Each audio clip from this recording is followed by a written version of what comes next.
La vie de Mila était une routine, mais ceci ne la dérangeait point. Au contraire, elle aimait tant.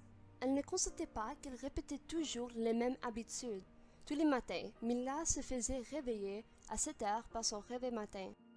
Ensuite, elle s'habillait. Au déjeuner, elle mangeait toujours des céréales et rien d'autre que des céréales.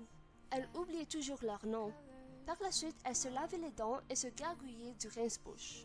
À 15 heures, elle allait à la boulangerie pour acheter de la pâtisserie fraîche. Mila demandait toujours au boulanger son nom car elle ne s'en souvenait jamais. Elle revenait à son logement et mangeait cette pâtisserie avant sa pratique de patinage. À 17 heures, la jeune fille partait pour patiner.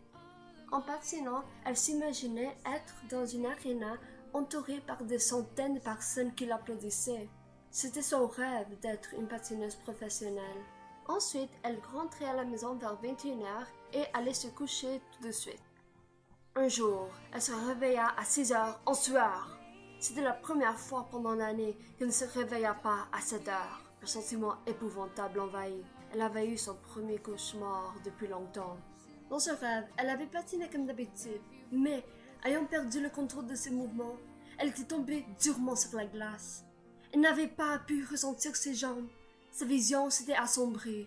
Puis, elle s'était réveillée. Son cœur battait à un rythme rapide. Elle essaya de se rassurer en se disant que ce n'était qu'un cauchemar. Ses efforts étaient inutiles. Ce rêve lui a fait perdre l'appétit. Elle ne savait pas pourquoi ce rêve avait un si grand impact sur elle. Elle prit du temps pour y réfléchir, mais elle n'arrivait pas à trouver une réponse. Mila décida donc de faire du ménage comme une dernière tentative pour se calmer. À sa grande surprise, elle trouva un journal qui datait d'un an. Elle commença à sentir la présence d'une grande terreur quand elle lit le gros titre. Ce dernier était écrit comme suit.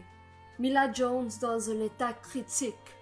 Juste en dessous du titre, il était écrit « Souffre de l'amnésie antérograde suite à un accident de patinage ». Par la suite, elle lit « Mila Jones avait été amenée à l'hôpital suite à une brusque chute sur la glace.